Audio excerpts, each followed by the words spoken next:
প্রচুর সংখ্যক মহিলাদের কাছে একটা প্রশ্ন রাখা হয়েছিল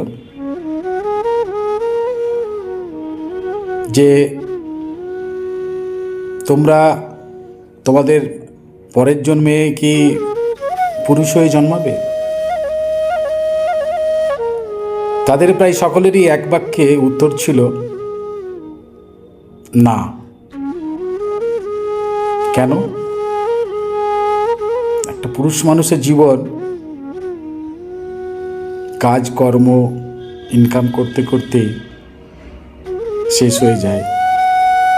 তারা তাদের শখ আহ্লাদ সব কিছু পেছনে ফেলে টাকা রোজগারের ধান্দায় সংসারকে সুষ্ঠুভাবে চালনা করার জন্য জীবন অতিবাহিত করে দেয়।